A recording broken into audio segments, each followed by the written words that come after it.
Speaking of stealing your things. Yeah.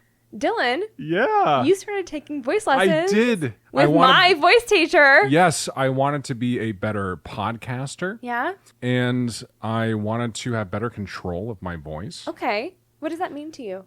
I just want to sound better. Okay. I don't know what that means exactly. It's more abstract. Okay. But I also love karaoke. Yes. Dylan is professionally training for karaoke. Pretty much. So we do karaoke every month in the office. We get a whole gang together and we go over do karaoke at, we'll not say the name of the bar because last time I had to bleep it out. And yeah, I just want to become a better singer. Yeah. So I was like, Madison, what voice coach do you have? And let me go to them. And the thing is, we had the same conversation. Madison, who's your voice coach? Let me. At least 5 times. I kept losing the information. I gave him the info over the span of probably a year. Yeah. I would say. Mm-hmm. I would give Dylan the information. And the next time he would see me, not that next time he'd see me, we see each other every day. Pretty much. Yeah. But it would be like a couple weeks or a couple months later and be like, hey, by the way, can you give me that number again? I lost it. Yeah, it was over. It was kind of an afterthought, and then I was like, I really got to commit. I got to get better at karaoke because I absolutely bombed the last time I was at karaoke. Dylan's really rough on himself. You were rough on me. You said I wasn't speaking English. What do you mean I'm rough on me? Okay, I genuinely didn't know if you were speaking English. I was trying to pick up the words and I couldn't make them out. I really was trying. So yeah, that was embarrassing. So I was like, yeah, that was maybe the turning point where I was like, I really gotta. I sang "Life Ain't Fair and the World Is Mean" by Sturgill Simpson, or at least I tried to. And it was brutal. Not only the experience up on stage, but also the ridicule after. The ridicule coming back to the table. That even a month later, I am still subject to. Oh no! What do you mean? Oh no! You're the one doing it. How could they? So I met this guy. I'm not going to give his name, but just such an interesting person. He is lovely. Yeah. He's one of my favorite people. Made lots of weird noises with him. Yes, you will. Loosened up my body. Yeah. Did a whole bunch of wiggles. Did you do like the chai tea? Yes. The Tai Chi stuff? I love that. Uh-huh. And yeah, it was a lot of fun. I had a great time. Amazing. I thought I was going to be late. And I am devastatingly early most of the time to obligations. Yes. Like when we would go to karaoke, Dylan would go there like an hour or two early. I don't know if that's just hang out. Accurate. I literally remember the one time you said that you went and you were there for like an hour already. I probably forgot that it was at 9:00. Oh, okay. So he's forgetful and he's early. And yeah, it was a lot of fun. And I'm looking forward to going back, I think it's next week. Yeah. And becoming a better singer and a better speaker. Yeah. So like, are you going to be working on anything in particular? He asked me to bring like music that I like and singers that I want to sound like. That's right. So I am going to put that together and send it over to him. And yeah, it's going to be a good time. And maybe, listener, over the course of the episodes to come, you'll notice an improvement. A little lilt in Dylan's voice. A little playful little lilt. And resonance that you didn't get before. Yeah. That I'm beginning to express as I become more confident in my speaking. And maybe halfway through an episode, you'll give me space to sing a little song. Also, the hardest question you could ever ask somebody is sing something you know. Which he asked me halfway through the lesson, and all songs that I'd ever heard just immediately vacated my brain. And I had no idea what to sing. So I ended up singing Take Me Home Country Road. Okay. All right. That's a choice. So, do you want to try it a little bit here? Yeah, let me do it. Almost heaven, West Virginia, Blue Ridge Mountain, Shenandoah River. Life is older than the trees, younger than the mountains, flowing like a breeze. Country road. Take me home. Yeah, I gotta stop. So that's just a little taste. A little taste of what you guys are in. You're gonna get treated with. And I know what you're thinking. That's already so good. He's so freaking good. So who is that? Yeah. You're listening. Your ear holes are filled with this ethereal noise. I'm John Dylnver. But let me tell you what, folks, it's gonna get better if you can believe it. You think that's good? If we had, please think that's good. If we had a Patreon, I would record the videos of you at karaoke, and the highest bidder, great, could get them. I don't get dressed down enough, to be honest. I don't have people picking on me and making fun of me and kicking me while I'm down enough in my life. I think I need to be humbled, frankly. And I think that's a great idea. No. Yeah. Well, no, How long have you been seeing this guy? Hey,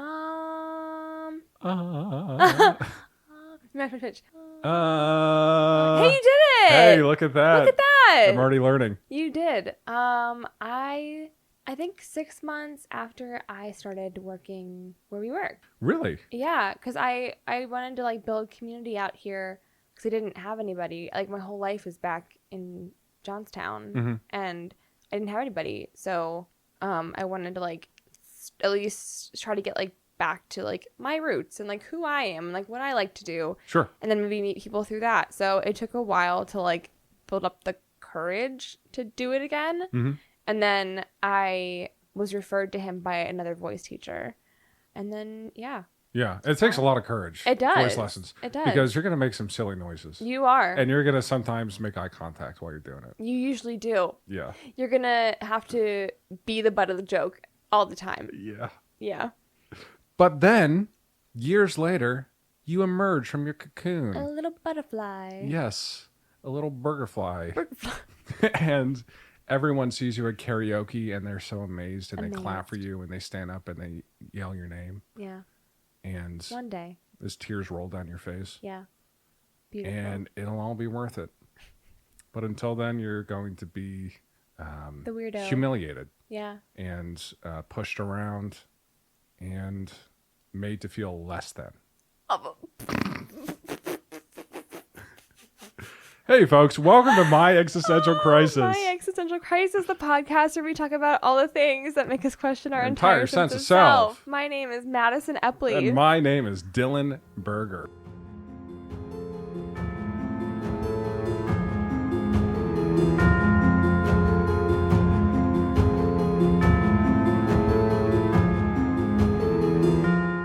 Well, Dylan. Yes. I have some news for you. Okay.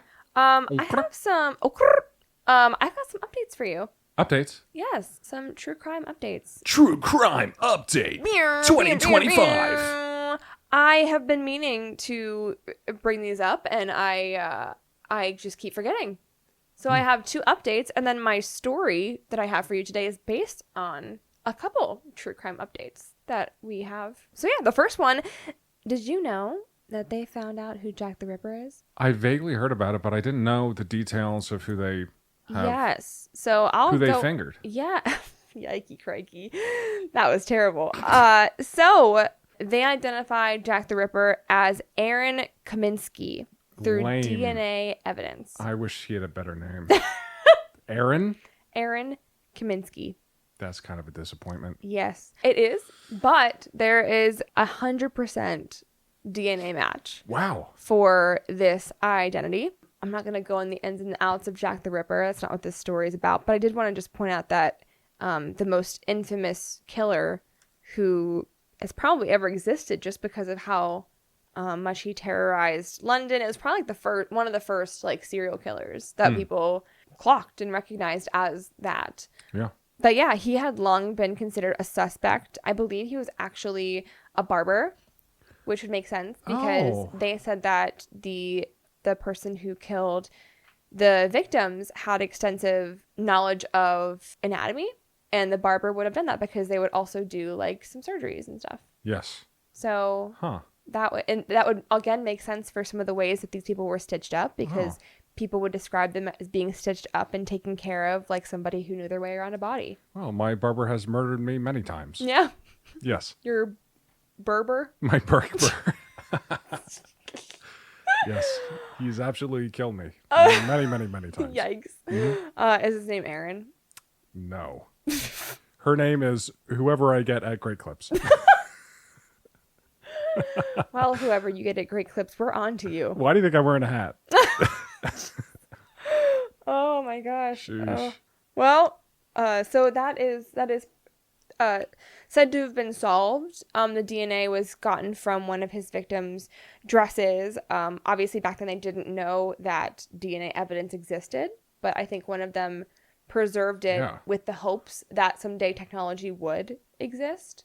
And it's been preserved and like kept safe in like the police evidence. That's incredible. It really, truly is. And I will say that this is not peer reviewed yet, but just with the DNA match being solidified, for lack of a better word, and them already having Aaron Kaminsky on their suspect list for a very long time, it kind of all aligns. So are they going to bring him in? Yes.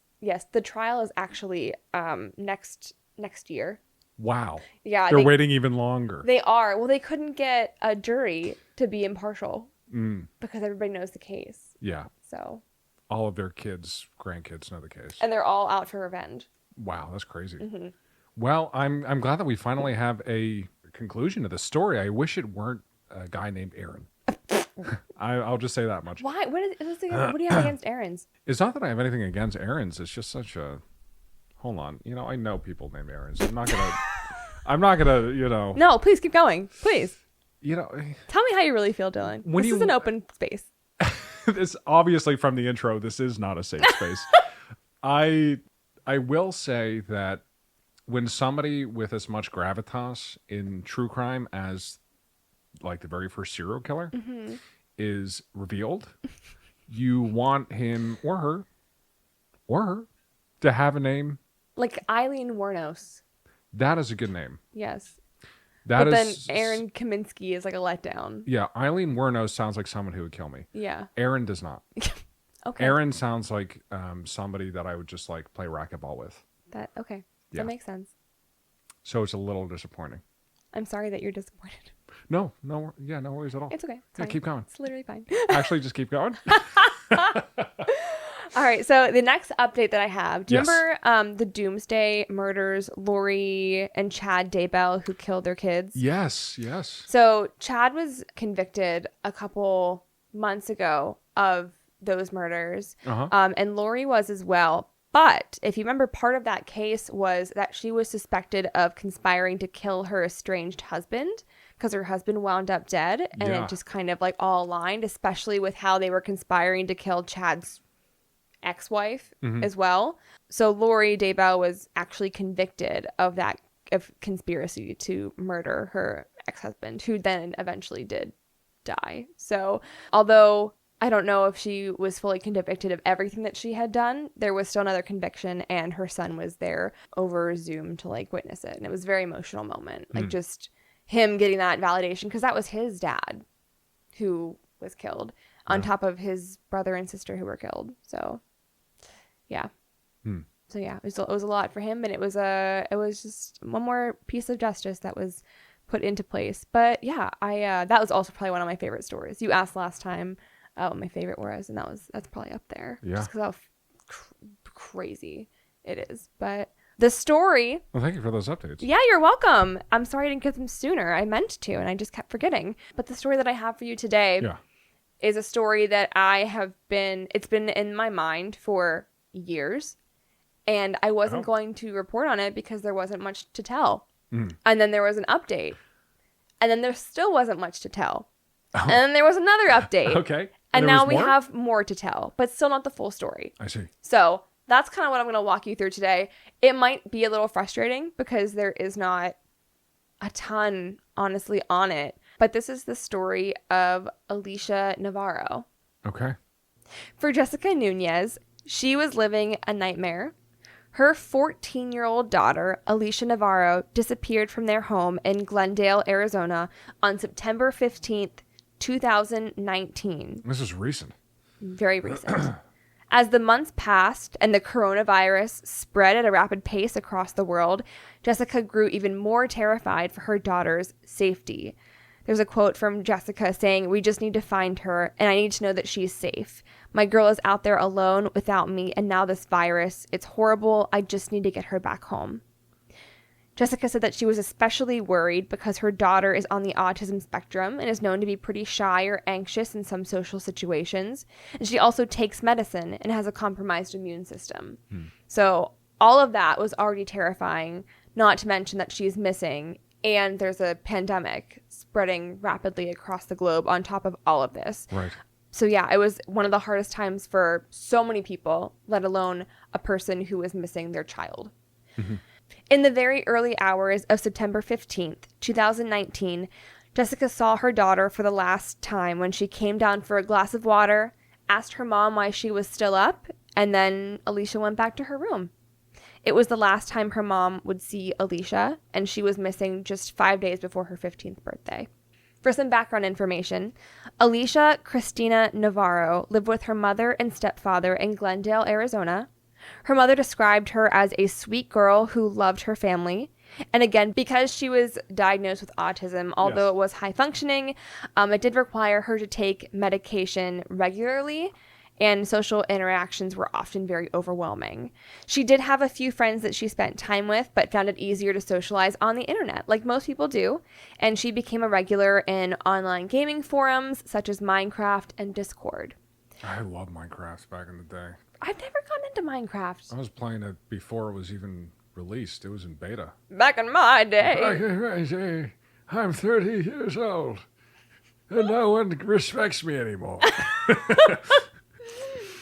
But yeah, like, what is the purpose of Minecraft? I don't understand it. I don't think the purpose is to express your creativity. Just build. And build in a beautiful, cute little world. Okay. With you and your pet friends, and it's colorful, and I mean, I'm reminiscing. I love it. I used to make little houses. See the tear in his eye. There are always tears in my eye. But I used to have a lot of fun with it. I'd play it for hours. I would listen to the Phantom of the Opera soundtrack, and I would drink a lot of root beer.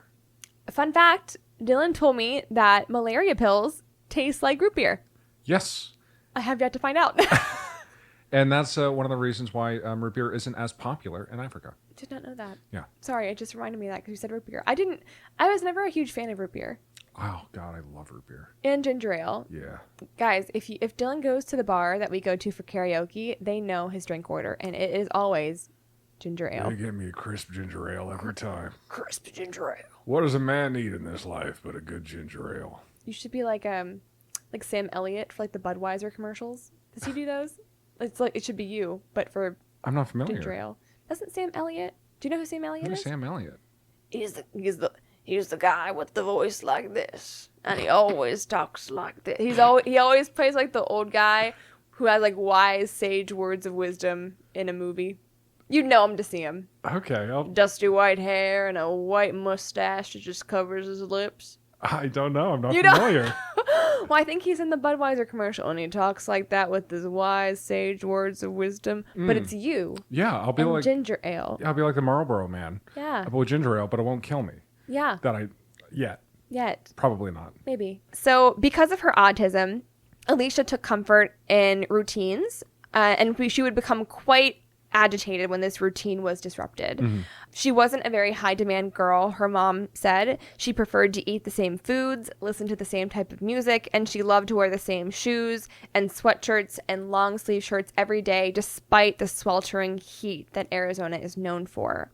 Her mother, again, attributed this to her autism because whenever you have autism, usually you rely on routine and structure and consistency to help you feel safe. Right. Especially whenever you're masking or you can't quite read the emotions and actions of other people like you and I might be able to. So it just helps you to feel more consistent in your routine. Yeah. Alicia wasn't fond of being out in public much or for very long. She did, however, like to go to McDonald's, where her mother said that she'd been eating chicken nuggets for years. It was her favorite meal. Amen to that, brother. She had just started the school year at Bourgade Catholic High School, and her anxiety had peaked for several days, but Jessica said that her daughter never expressed being unhappy at home. So running away was very odd for her. However, in the months leading up to her disappearance, her typical routine and interests started to change. She began to act differently, exhibiting behaviors that were drastically outside her norm. Some of her new interests included comic books, classic rock, fitness products like protein powders. She also began to express an interest in body spray and makeup and somewhat provocative clothing. Jessica assumed that these were just results of like peer pressure from going to high school. So she didn't think much of it. But on September 14th, Alicia was feeling particularly anxious about this new school that she was going to. And see, it was only the first couple weeks that she had been going there, and she was already struggling with her routine and socialization. And so Alicia asked if she could stay home from school. And her mom, being the great mom that she is, was like, yeah, absolutely. Like, we're going to hang out. We'll have like a self-care day. We'll take care of each other. And they spent the day together. They went to McDonald's for her favorite meal. They got their eyebrows threaded. What did you say? Chicken nuggets. Chicken nuggets, exactly. And then they visited a chocolate shop before heading home. Oh. So they had like a very lovely day together. That sounds delightful. Yeah. That night, Alicia stayed up late, playing games online as usual. Very normal for her. She came downstairs somewhere between 12 and 1 a.m. for a glass of water and told her mom that she loved her before heading back to her room. Her mom would later recall she was really big into gaming. She would stay up later playing games online and talking to friends. I didn't think anything of it. It seemed safe to me. Later that same morning, around 7 a.m., Jessica made breakfast for her husband and her 2 youngest children, Alicia's younger brother and sister. But Alicia was not up yet. And that's when Jessica noticed the back door was wide open. When she checked the backyard, she discovered several chairs next to a wall at the edge of their backyard, and she also spotted footprints on the chairs that matched Alicia's shoes. She had a very sinking feeling that Alicia used them to jump over the wall, and so she ran back to her daughter's bedroom, and her suspicions were confirmed. Alicia was gone. A short time later, Jessica found a note on Alicia's desk that read, "I ran away. I will be back. I swear, I'm sorry." Her small black backpack, her iPhone 6, and her MacBook were all gone, in addition to body spray, some cosmetics, and a copy of Demon in a Bottle, which was an Iron Man comic book worth $200 that she begged her mom to buy for her just days before leaving. Despite taking her electronics, she did not take the chargers, which led investigators to believe that she had really truly likely planned to return, that she wasn't going to be gone for that long. Mm-hmm. Jessica told Dateline that it was very out of character for Alicia, and she immediately called the police. She was extremely worried, but even despite her worries, she still just thought, like, she'd be back within a couple days. Like, who would think that after 4 years, their daughter would still be missing? Mm-hmm. The Glendale Police Department told Dateline that it wasn't known whether she was lured away or if she left on her own, but they were continuing to search for her, and that they did ask the public for new information. They've been working really diligently on trying to find information, especially because she had no means of providing for herself, which means that she would need to rely entirely on others, and on the street, being more naive with her autism, it can be very, very dangerous. She's a very vulnerable individual. Additionally, police and family have pointed out that Alicia probably appears younger due to her small stature and her autism, which places her at a greater risk of exploitation. At the time of her disappearance, she was only 4'5". She weighed 95 pounds. She was wearing a sweatshirt as usual, white denim overall skirt, her black and white Vans sneakers that she always wore, and then she would probably have a MacBook with her as well. 4'5". 4'5". How old was she? She just turned 15. It was a couple days before. So that's still pretty short. It is still pretty short. Yeah. So basically the police called out to the public for help. They actually, they started working with the FBI and the Center for Missing and Exploited Children.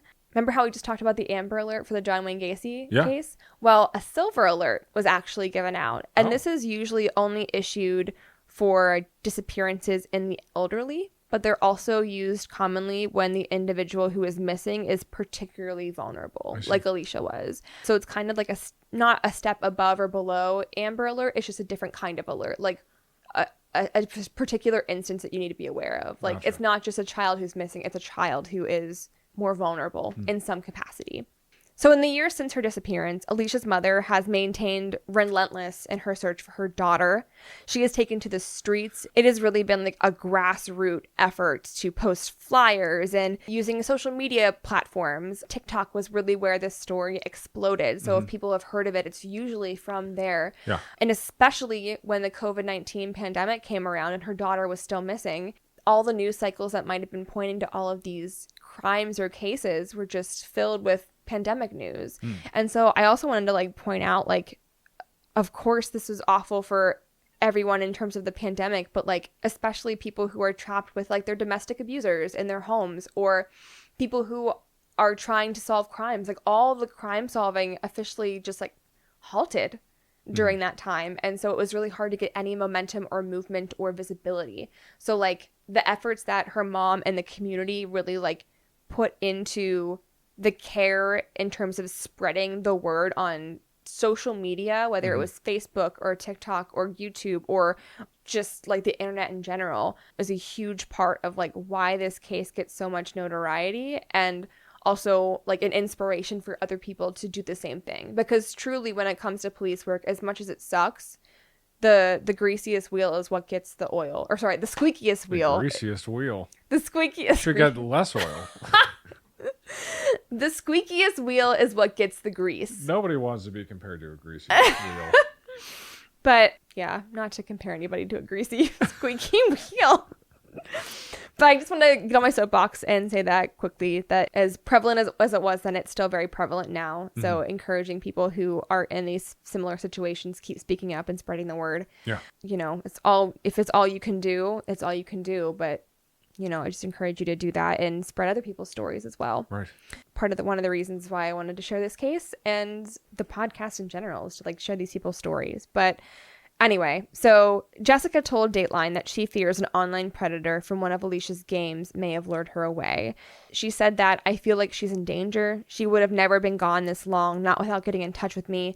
Someone has her and I'm so worried." And then besides trying to get her daughter, another huge part of this case was advocating and warning parents about monitoring their social media, their children's social media and online activity. And she said that it could be the difference in life or death for you or your child. Please monitor everything they do.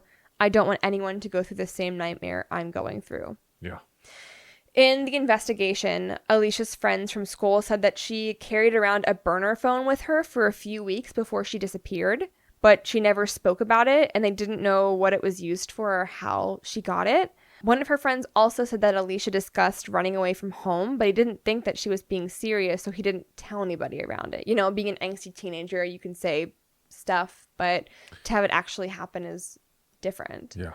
The current theory is that Alicia was talking to a man online who was grooming her and convinced her to come see him to play games with him, which is why she brought her laptop and not the charger. And still, again, it was 4 years that she was missing. The last confirmed sighting of Alicia was reported by a friend who claimed to have seen her at La Pradera Park, only 1.5 miles from her home. And that sighting was 5 days after she went missing. Police investigated this. Her mom investigated this. There have been hundreds and hundreds of other sightings reporting, matching Alicia's description coming forward.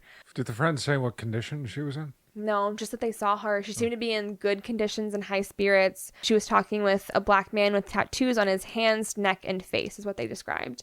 Again, the FBI was very involved in the investigation, but the trail ran cold very, very quickly. After that lead, there was really nothing. Even with the hundreds of leads that were coming in, none of them were plausible or were actually her. Besides that, on social media, there was really no movement in her disappearance, and investigators and Alicia's mother alike believe that she was lured away by a predator and possibly with the intent of human trafficking. Sorry. I had to fast forward in my brain. You didn't do it. I didn't do it. Why are you apologizing? It's true. Well, in July of 2023, 4 years after Alicia went missing, a young woman walked into a small town, Montana police station alone. There, she identified herself as the missing girl, Alicia Navarro. She did not want to return home. She did not want charges to be filed. She simply wanted her name to be removed from the missing persons list because she was no longer missing and no longer a child. As soon as the Glendale police received word that this young woman had identified herself as Navarro, they went to work identifying her through interviews and with her family. Her and her family were virtually reconnected, and they were able to confirm that it was, in fact, Alicia Navarro. Wow. Yes. That's so rare. It is. It's incredibly rare, and it wouldn't have happened unless she had come forward herself. Yeah. I feel so frustrated by this case because even in like these circumstances, two things. One, I totally respect the family's desire for privacy. Like they've been very, like they wanted to have like privacy throughout this, which is also why I think not a lot of information has come out about like how it's being resolved because they're trying to like help their daughter get her life back. Sure. But what's also really frustrating for me is like this poor girl was like gaslit and like truly manipulated into thinking that this was an okay scenario. And it's just like, so, because whenever she walked in, it wasn't to get help. It wasn't to let her mom know that she was safe. It was to help. It was to get the authorities to essentially help her get her name taken off of the list so that she wasn't sought after anymore. She wanted to just continue living her life as she was. And yeah, by all accounts, she was in good spirits. She just really wanted to move on with her life. She said that she is very apologetic to what she put her mother through, and she understands that she caused a lot of pain. It was not intentional, and she's hopeful that they can have a relationship. But even after coming forward, she didn't go back home to her mother. Being an adult now, it's hard to like prosecute for that. You're an adult, you can say what you want to say, and like the statute of limitations, I think still exists for this. But if you don't want to charge or prosecute, I don't know. It's tricky. It's tricky. But in investigating this case, it was found out that Alicia was been living with this man called Edmund Davis for at least a year. So not longer than that. This was not the man that she disappeared with. They don't believe. But they were living together for a while. And they were living together in Havre, Montana, whenever she was asking to be removed from the missing persons list. Because of this, investigators went to their home looking for evidence to connect to Navarro's case because she, again, just wanted to be off the missing persons list. I think in terms of where she was thinking, because she was an adult, she could choose whether or not she wanted to press charges. But because she was a child at the time, charges were automatic. Like the police would automatically be involved. So they did go and they did investigate. However, authorities have not said how she ended up in Montana. They don't know to this day, or at least it's not been revealed. Davis was not charged with the connection of her disappearance. However, he was charged with possession of child sex abuse material in October of that year. It is not thought, again, that he was the person she initially left with, and we don't know who that person is. And what actually happened was when they were investigating, their home that they had lived in, they obtained a search warrant for their home, again, because it's a child case. And when the officers arrived, they saw this man throwing his phone in the trash, and forensics teams later found the sex abuse images on the device. Some images involved infants and toddlers. Others were computer generated content just showing children in just awful positions and scenarios. And Davis and Alicia moved out of their apartment days after the news media reported their location. So that they didn't get swarmed with news, they ended up leaving together until he was arrested. Court records had Alicia Navarro listed as Davis's girlfriend. And all the times that she was either being interrogated or investigated for this crime that he was charged for. And this is where the updates come in. Again, between the 4 years later and now, it was just released that he was convicted in February of this year for 100 years. Her mother, Alicia's mother, said that Alicia is now with her, but she's not disclosing any other details, which again, totally fair, in terms of privacy. She said that she's very pleased with the sentencing, very happy that she's behind bars and won't cause any more harm. And Jessica said that I can't recover the years I was not with her, and I cannot change the trauma, but I can appreciate my daughter is alive and that we are healing together as a family. They don't have the original person who met up with her. No. She hasn't disclosed that information? No.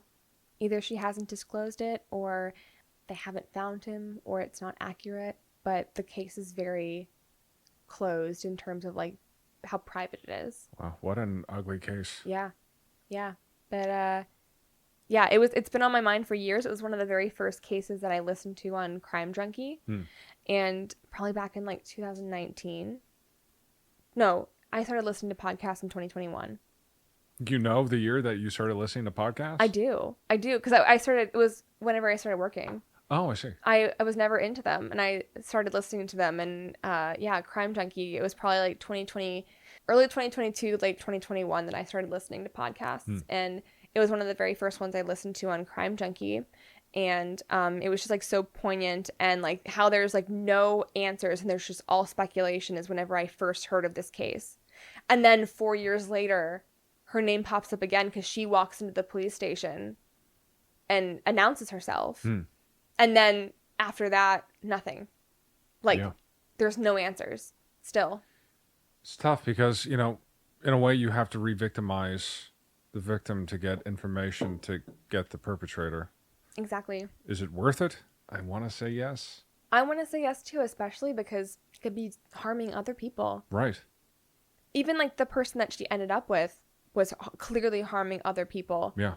And that was just one part of the story, one part of the puzzle piece. There's a whole other part of the puzzle piece that got her to Montana and lured her away and groomed her that is still out there on Discord and Minecraft and all these other games.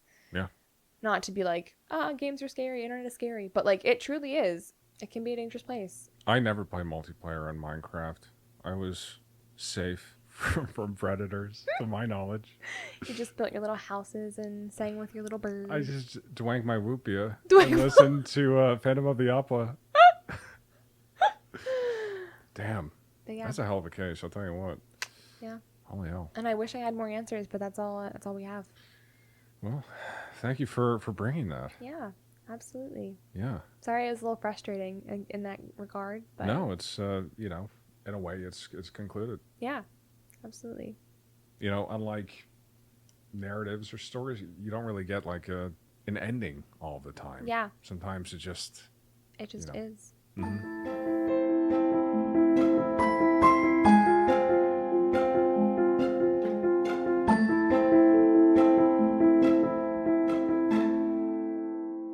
Well, thank you for listening, everybody. If you are interested in hearing more, you can find us on Instagram and Facebook at Emmy Crisis Pod. You can email us at myexistentialcrisispodcast@gmail.com. Feel free to hit that like and subscribe button. Yeah. As cheesy as it is, because it is. It's that I almost said a bad thing. That's not what I wanted to say. What were you going to say? I was going to say it's sopping wet with cheese. That is probably the worst sentence I've heard in a long time. And everyone is hitting 1 star. I don't blame them. We're tanking. We're going under. The stock is crashing. Oh, fuck. We're losing everything. God, MEC is down 200 points. Oh, my God. But yeah, rate us 5 stars on Spotify and wherever you get your listening. Yeah. Wherever you get your listening, folks. Wherever you get your listening on. And Dylan, if they wanted to find you, where could they do that? Marble Folk.